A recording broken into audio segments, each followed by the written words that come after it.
본 적이 있습니다. 그 영화에서 사람들에게 이 무시받는 사람이 한 명 나오는데, 이 사람이 어느 날 이 피아노 앞으로 다가가는 겁니다. 네, 사람들은 이 모자란 사람에 대해서 다들 비웃습니다. 대체 무슨 모자란 짓을 할까라고 이렇게 쳐다를 보는데, 이 쳐다봤던 이 사람이 갑자기 피아노를 연주하기 시작합니다. 그런데 처음에는 이렇게 건반만 누르는 정도였는데, 나중에 가서는 정말 이 뛰어난 연주 실력을 보여주는 겁니다. 그러자 이 주변에 있는 사람들이 전부 놀라고 맙니다. 저런 바보가 어떻게 저렇게 피아노를 잘 치고 있느냐, 이렇게 해서 놀라는 겁니다. 우리가 정말 어리석은 사람이라고 생각은 하지만 그 사람마저도 정말 뛰어난 능력이 한 가지씩은 다 있는 것 같습니다. 우리 인간 중에 모자란 사람이 없다는 것, 이것이 알고 보면 대단히 놀라운 사실이라는 겁니다. 내가 아무것도 못하는 것 같지만 정말 생각을 해보면 남들이 하지 못하는 그런 놀라운 능력을 할 수 있는 것이 바로 사람입니다. 우리가 이런 것은 바로 감추인 보화와 같다는 생각이 들기도 합니다. 그 한 오디션 프로그램에서 보면은 이런 말을 합니다. 이 참가자들에게 이것저것을 시켜보고 이 지원자에게 무슨 말을 가장 많이 하냐? 제 알고 보면 숨겨진 보석이다라고 이야기를 합니다. 그렇습니다. 우리 인간이라는 것은 무한한 가능성을 지닌 사람입니다. 어느 기사를 보니까 이 물리적으로는 우리 인간의 몸이 고기값으로는 한 5천 원밖에 되지 않는다고 합니다. 이것은 돼지고기만도 못합니다. 또한 소고기만도 못한 그런 고기값을 가지고 있습니다. 식용으로도 쓸 수도 없는 그런 몸뚱아리. 하지만 우리 인간이 그렇게 물질적인 것을 빼놓고 이 정신적인 가치에 있어서 얼마나 사랑스럽고 얼마나 뛰어납니까? 참 이 인간이 이상한 것이, 부모님들은 그렇게 이기적으로 평생을 살아왔다고 하지만 결혼을 하다 보면은 완전히 상황이 뒤바뀌어 버립니다. 나밖에 모르고 이기적이었다는 말을 들었던 사람들이 이 결혼을 하면은 자녀를 보고 이 세상에 사랑하는 존재를 드디어 찾게 됩니다. 아무것도 못하고 단지 이 부모님을 사랑할 줄밖에 모르는 이 자식을 보고도 하나님에게 경외심을 갖게 되는 겁니다. 또한 인간에 대한 이 경외심을 갖게 되는 겁니다. 이렇게 조그맣고 연약한 아이가 얼마나 사랑스러운지, 인간이라는 것이 대체 어떤 존재인지 말입니다. 사실 우리가 남자를 볼 때도 이 여자를 볼 때도 그냥 보면 어떻습니까? 그냥 몸뚱아리를 가진 인간일 뿐이지만 남자가 이 여자를 보면 얼마나 아름답다고 생각을 합니까? 또한 이 여자가 남자로 보면 얼마나 또 멋있다고 생각을 합니까? 우리 인간이 가진 그 가능성이라는 것은 정말 우리가 상상할 수 없을 정도로 크다는 겁니다. 옆에 보는 그 사람의 장점, 그리고 그에 대한 이 경외감, 이것이 우리 인간 사회를 행복하게 만드는 감정인 것입니다. 감추인 이 보배를 드러내는 하나님의 능력을 우리는 세계 곳곳에서 봅니다. 어느 날 저는 그런 다큐멘터리를 본 적이 있습니다. 이 해저 터널을 뚫고 또한 이 바다에서 다리를 놓을 때 저 거대한 다리를 대체 어떻게 놓을까? 이게 보면은 불가능할 것 같은데 우리가 밖을 바라보면은 그런 구조물들이 실제로 세워져 있습니다. 도저히 세우기가 불가능할 것 같은 그러한 것이 세워져 있고, 또한 이 예술품은 어떻습니까? 예술품을 보면은 인간의 지혜가 얼마나 위대한지를 또한 알 수 있습니다. 예술이라는 것은 다른 창조물은 할 수 없는 것입니다. 또한 인간만이 할 수 있는 그러한 것입니다. 제가 이렇게 자동차를 타고 가다 보면은 안타까운 장면을 볼 때가 많습니다. 이 로드킬을 당한 동물들도 많고, 이 거리를 보면 불쌍하게 죽은 동물들도 많습니다. 그런 걸 보면 참 안타깝습니다. 참 미안한 마음도 들고 챙겨주고 싶은 마음도 들고 그런 마음이 듭니다. 그러나 이 동물이 정말 사람들이 사랑해야 되고 그러한 하나님의 창조물인 것은 사실인데, 동물의 죽음과 사람의 죽음이 어떻게 다릅니까? 동물의 죽음은 잠시 잊혀질 뿐이지만 이 사람이 죽었다, 이것은 정말 다른 문제입니다. 이것이 무슨 뜻입니까? 인간이 가진 이 존엄성, 인간은 누구에게나 소중한 존재이고 또한 함부로 대하지 못할 이 권리가 있다는 것이 우리 사람들이 세워놓은 이 규칙 아니겠습니까? 그래서 사람들에게 함부로 대하거나 살인죄를 지거나 하면 그 사람은 반드시 그 죄값을 묻게 되어 있는 것입니다. 또한 이 영화에서 보면 가장 흔히 나오는 말이 뭡니까? 사람을 죽였다. 여기 사람이 죽었다. 이렇게 크게 말하지 않습니까? 우리 인간이란 그러한 것입니다. 위대한 것, 위대한 그 능력이 어디까지 펼쳐질지 모를 정도로 정말 대단합니다. 이제 우주를 정복할 수 있는 시대가 됐습니다. 화성도 얼마 안 있어서 이주해서 사는 것이 가능하다는 이야기가 있습니다. 물론 이것에 대해서 거만해서는 안 되는 것입니다. 우리 인간이 아무리 발전을 한다 그래도 하나님의 피조물인 것은 사실입니다. 그 한계는 분명한 것입니다. 하지만 우리가 하나님의 사랑스러운 창조물이라는 것은 사실인 겁니다. 우리 인간이란 그러한 존재입니다. 그런데 제가 이 신도들에게 질문을 받은 적이 있습니다. 그것이 뭐냐면 과연 외계인이 있는가 없는가입니다. 이 외계인이란 무슨 그 영화에서 나오는 에일리언처럼 지능은 없고 무조건 살인 폭력만 있는 이런 문명화되지 못한 외계인을 말하는 것이 아닙니다. 인간처럼 나름대로의 이 문명을 가지고 있고 또한 그 이상의 문명을 갖는 것, 우리보다 발달한 과학기술을 갖는 그러한 외계인을 말하는 것입니다. 생각을 한번 해보시기 바랍니다. 우리에게 외계인이 있겠습니까? 없겠습니까? 그 정답을 한번 말해보자면 아무도 대답을 할 수 없습니다. 예전에는 그랬습니다. 이 외계인이 있다고 말하는 것은 이단 사상이다. 있을 수 없다. 왜냐? 이 인간이 하나님의 유일한 그 창조물이기 때문에 그러한 문명을 가진 외계인은 있을 수가 없다. 이단 사상이다라고 말하는 것이 예전의 관점이었습니다. 그래서 이 넓은 우주에서 인간만 있다는 것이 어디 가능한 일이냐 하고 이 기독교가 공격을 받기도 했습니다. 그 정도로 이 인간의 능력이 뛰어나고 어느 누구와도 비교를 할 수 없을 정도다라는 예전의 가치관, 그리고 이 기독교적인 가치관이 있었던 겁니다. 이게 여담이지만 사실 물어본다면 정확히 모릅니다. 문명화된 외계인이 있는지 없는지는 신학자들도 모릅니다. 왜냐? 하나님께서 이 성경에서 인간만이 유일하게 문명화된 존재라고 써놓은 것이 어디도 없기 때문입니다. 만약 외계인이 나타난다면 그때 가서 이 성경에 있어서 하나님이 왜 외계인을 창조하셨을까? 그리고 왜 문명화된 외계인을 인간들에게 만나게 하셨을까?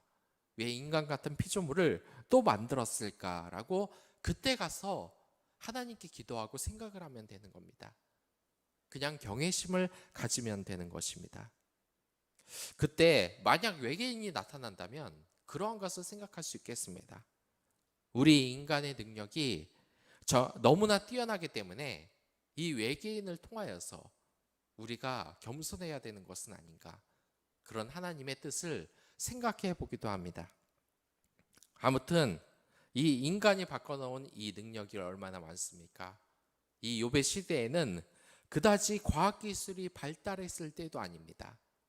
하지만 이 욥은 알고 있었습니다. 특히 여기에서 인간이 어떠한 것을 하냐, 땅속 깊이 있는 이 은이나 금을 재련하는 곳이 있으면은 그곳을 모조리 파내어서 전부 이 광석을 다 가지고 나가는 것입니다. 그리고 정말 이것이 무엇을 뜻하냐, 인간이 그러한 깊은 탐험에도 용기를 내어서 나가고 발전을 하는 존재라는 겁니다. 또한 이것은 인간 자체로도 쓰여질 수 있는 비유입니다. 그러니까 인간 안에서 얼마나 많은 가능성을 가지고 있는지, 너는 숨겨진 보석이다 라고 말할 정도로 인간이 많은 이런 잠재력을 가지고 있다는 것을 지금 욥이 이야기하고 있는 것입니다. 우리가 이 세상 사람들을 함부로 대한다. 그러면 내가 왜 함부로 대하는지 이유를 한번 생각해 보시기 바랍니다. 함부로 대하는 것은 그 사람을 하찮은 존재로 생각을 하기 때문입니다. 그렇기 때문에 만약 여러분들이 이 세상 사람들에게 왜 경외심, 존경심, 이러한 것을 예의를 갖추지 못하냐면 그 사람을 함부로 생각하기 때문입니다. 그러나 우리 인간은 그러한 존재가 아닙니다. 하나님의 피조물로서 하나님의 그 형상을 닮은 그러한 존재로서 무한한 가능성을 가진 존재입니다. 옆에 있는 사람들을 보십시오. 우리가 그 사람에게 만족하지 못할 때가 얼마나 많습니까? 사회적으로도 이혼을 해서 동실녀, 동식남이 생기고 있으며 이들이 하는 것이 무엇입니까? 내 짝은 뭔가 부족한 사람이구나, 뭔가 제대로 되지 않은 사람이구나. 그렇기 때문에 새로운 상대를 찾아 떠난다는 것이 이러한 요즘의 세계관, 사람관이 아니겠습니까? 그러나 한번 생각해 보십시오. 우리 주변의 사람들이 얼마나 아름다운 얼굴을 지녔냐, 얼마나 아름다운 마음씨를 지녔나를 한번 생각해 보는 것이 정말 좋다고 생각을 합니다. 예전에 이 코미디 프로그램에서 이야기를 한 적이 있습니다. 그때 그 코미디언이 이런 말을 했습니다. 휴가철에서 가장 짜증나는 것 3가지가 있는데 첫 번째 짜증나는 것이 바로 길이 막힌다는 겁니다.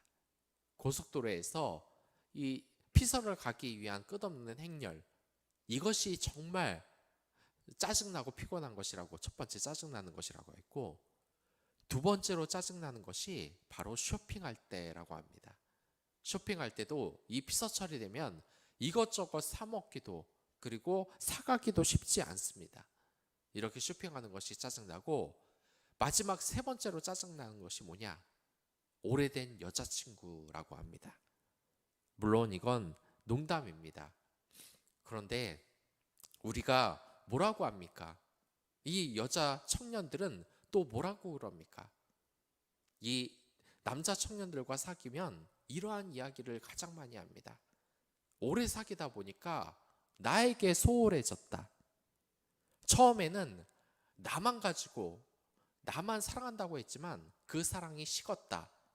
다시 예전과 같이 이 남자친구 또는 남편에게 사랑을 받으려면 어떻게 해야 하냐, 이러한 물음을 목사님에게 물는 이런 여자 성도들도 있었습니다. 그러나 그렇지 않습니다. 여러분들 자체가 원래 사랑받을 만한 존재라는 겁니다. 자신이 굳이 사랑받으려고 하지 않고 그 남자를 존중하고 그러면 자기도 사랑을 받는다고 이야기를 하는 겁니다. 사실 그렇습니다. 그런 게 어디 있습니까? 남자는 한 여자의 만족을 못한다. 그래서 여자가 잘 꾸미고 정말 남자한테 잘해야만 남자가 마음이 돌아선다. 이런 말 믿지 마시기 바랍니다. 그 여자의 그 존재가 남자에게 얼마나 소중합니까? 그리고 인간이라는 이 존재는 가면 갈수록 그 끝을 파고들면 들수록 점점점 새롭고 놀라운 매력이 나오는 것입니다. 그런 인간에게 깊이까지 들어가지 못하며 그 인간을 함부로 말해서는 안 되는 겁니다. 그렇기 때문에 우리가 열등감을 가질 필요도 없습니다. 하나님의 창조물로서 자부심을 가지고 살아가도 되는 것입니다. 우리가 그렇습니다. 다른 사람들을 사랑해야 되고 나 자신을 사랑해야 되는 것은 바로 이러한 것입니다. 우리가 위대한 존재라는 것, 하나님의 자녀라는 것을 잊고 살면 안 되는 것입니다. 예전에도 이야기하지 않았습니까? 제가 이 경희대 앞에 있는 회기역에 살았을 때 그 회기역에서 토스트를 굽고 있던 이 할머니가 남자 대학생과 여자 대학생을 보고 뭐라 그럽니까? 남자 대학생들에겐 우리 왕자님 또 왔어? 우리 공주님 맛있어? 이렇게 말을 하는 겁니다. 그렇다면은 이 청년들이 그 말을 듣고 웃는 겁니다. 우리가 그러한 존재입니다. 내가 왕자이고 공주이기 때문에 서로를 존중해주면 이렇게 행복한 겁니다. 예전에 제가 군대에 다닐 때 이러한 적이 있습니다. 어떤 적이 있냐면 서로 같은 동기였는데 계속 자기 동기에게 잘생겼다 이러는 겁니다. 그런데 이 친구가 기분이 나빠하는 겁니다. 왜냐? 자신이 못생겼다는 것을 아는데 일부러 놀리려고 잘생겼다라고 말을 하는 겁니다. 그래서 그렇게 말을 하지 말라. 기분이 나쁘다고 이야기를 하는 것입니다. 이게 무슨 뜻입니까? 내가 원래 잘생기지 않았는데 자꾸 잘생겼다 예쁘다 하면 그것도 욕인 겁니다. 그러나 이 토스트 할머니가 이 청년들에게 말했을 때 우리 왕자님 공주님이라고 했을 때 이 친구들이 기분을 나빠합니까? 그렇지 않습니다. 웃고 기분을 좋아합니다. 왜 그렇습니까? 그건 우리가 정말 하나님의 왕자 공주이기 때문입니다. 기분 나빠할 것이 없는 이유인 것입니다. 오늘도 가족들의 사랑스러운 얼굴을 한번 보시기 바랍니다. 그리고 그들을 위해서 한번 기도해 주시길 바랍니다. 우리가 이 세상의 희망인 것입니다. 여러분들이 이 하나님에게 기도했기 때문에 이 코로나가 점점점 종식이 되고 있습니다. 물론 아직까지 이 코로나의 위력이 가공할 것은 사실이지만 이제 빌 게이츠도 내년 하반기쯤 중반쯤 되면은 이 코로나가 일반 독감보다 위력이 약해질 것이라고 이야기할 정도로 이 코로나의 위기는 점점 없어질 것입니다. 우리 인간이란 그러한 존재입니다. 하나님의 형상을 닮았기 때문에 항상 사랑받을 자격이 있고 또한 사랑을 줄 수 있는 그러한 존재입니다. 언젠가 그러지 않습니까? 이 인간이 자연을 위해서 없어져야 된다고, 이 자연을 오염시킨다고. 그러나 한번 보시기 바랍니다. 사랑스럽게 죽어가는 동물을 살리고 이 해안가에서 갇혀있는 고래를 풀어주고 또한 위기에 빠진 동물들을 구해주고 그들에게 사랑을 전하고 많은 강아지, 고양이들, 다른 종족의 이러한 동물들을 사랑하는 것이 이 세상의 존재에서 유일하지는 않지만 가장 많은 경우가 누구입니까? 이 사랑을 가장 많이 베푸는 존재가 누구입니까? 바로 인간인 것입니다. 우리 인간은 가장 위대한 사랑의 능력이 있습니다. 그 사랑의 능력을 여러분들께서 우리 자신과 다른 사람들에게 이제 나눠주시기 바랍니다. 연말입니다. 더욱더 차가워지고 있는 이 때에 하나님의 그 사랑을 이웃들에게 전했으면 좋겠습니다. 당신은 사랑받기 위해 태어난 사람이라는 이 말이 용기를 잃어가는 많은 사람들에게 정말 필요한 때입니다. 그럼 다 같이 기도하도록 하겠습니다.